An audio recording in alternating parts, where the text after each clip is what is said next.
এখানে দেখো প্রথম যে চিত্রটা, এখানে তরলের পরিমাণ আছে কিন্তু 10 ভাগের মধ্যে 10 ভাগ, অর্থাৎ আমরা 1 লিটার বলতে পারি। তো খালি ঘরে আমি 1 লিটারই লিখব। যাই হোক, সাহস লার্নিং হবে তোমাদের স্বাগতম। আজকে আমরা 67 পৃষ্ঠার সমাধান পর্ব 7 নিয়ে হাজির হলাম। তো এখানে যথারীতি 1 দিয়ে দশমিক দিয়ে 3টা শূন্য দিয়ে দিলাম। যেহেতু ওখানে 1 লিটার আছে তাই দশমাংশ, শতাংশ আর সহস্রাংশ কিন্তু শূন্য থাকবে। তো পরের চিত্রটা একটু খেয়াল করো, ওখানে দেখো ভালোভাবে আছে, দেখো 0.3। ওই 0.3 শূন্য কিন্তু স্থানীয় মানে কিন্তু পূর্ণ সংখ্যার অংশে, আর দশমিক যে 3 ওইটা কিন্তু দশম অংশের অংশে, অর্থাৎ 10 ভাগের মধ্যে কিন্তু 3 ভাগ আছে, তাই 0 দিলাম পূর্ণ সংখ্যার ক্ষেত্রে।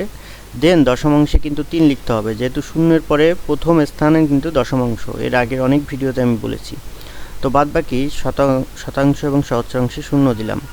এরপরে দেখো 0.3-এর পরে কিন্তু আরেকটা অংশ কিন্তু আছে। তো সেই অংশটা আসলে কত সেটা আমরা একটু দেখব। তো 0.3-এর পরে যে অংশটা আছে সেই অংশটা আমরা একটু এখানে সুন্দরভাবে ক্লিয়ার করে আমি অ্যারো চিহ্ন দিয়ে দিলাম যে 0.3-এর পরের অংশটা আসলে কি। তো 0.3-এর পরের অংশ কত আছে তোমরা নিশ্চয়ই দেখতে পাচ্ছ। তো এটার জন্য আমরা পূর্ণ সংখ্যায় 0 দিলাম, দশমিক দিলাম।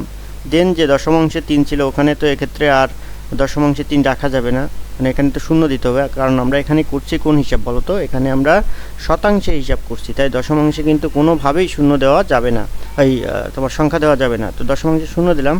দেন শতাংশে দেখো 5 ঘর ব্যাপী আছে, অর্থাৎ 3-এর পরে কিন্তু 0.35 আছে, মানে কি 3 তো দশমাংশ আর 5টা কিন্তু শতাংশে। আর সহস্রাংশে যেহেতু কেউ এখনও আসি নাই তাই 0 দিয়ে দিলাম। এখন দেখো 3/5-এর পরে আরেকটু তরল অবশিষ্ট আছে, ওইটাই সহস্রাংশ। ওইটা দেখো 3/5-এর পরে কত অংশ অবশিষ্ট আছে তা পরের চিত্রে দেওয়া আছে, অর্থাৎ 4 নম্বর চিত্রে। ওখানে গুনলে দেখবা 8 ঘর অবশিষ্ট আছে। তো যথারীতিভাবে পূর্ণ সংখ্যার এখানে 0 দিলাম, দশমিকের সোজা দশমিক দিলাম, আবার 0 সোজা 0 দিয়ে দিলাম। বাদ বাকি সব ঘরে 0 থাকবে, শুধু এবার সহস্রাংশের ঘরের নিয়ে কাজ। তো শতাংশও আমি 0 দিয়ে দেবো যথারীতি। আর সহস্রাংশে কি হয়েছে দেখো তো, 8 ঘর আছে, তাই না? দেখো একদম লাস্টের চিত্রটা গুনলে 8 ঘর পেয়ে যাবা। দেন এবার যোগ করে দেই, 1 0 0 যোগ করলে এখানে কিন্তু 1 হয়।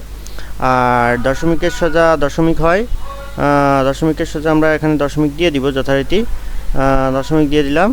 এবং 3 0 0 মানে 3-এর সাথে 2টা বা 3টা যাই শূন্য যোগ করো 3ই হবে। আবার দেখো 5-এর সাথে শূন্যগুলো যোগ করলেও কিন্তু এখানে কিন্তু কী হবে বলো তো, 5ই হয়ে যাবে। তো যথারীতিভাবে আবার 8-এর সাথে শূন্যগুলো যোগ করলে কিন্তু 8 হয়ে যাবে। তো তাহলে ইমিডিয়েট এটার অ্যান্সার হচ্ছে 1.358। এইটাই অঙ্কের সমাধান। যদি ভিডিওগুলো ভালো লেগে থাকে অবশ্যই চ্যানেলটি সাবস্ক্রাইব করো এবং আমার পেজটি ফলো করে আমার পাশে থেকো।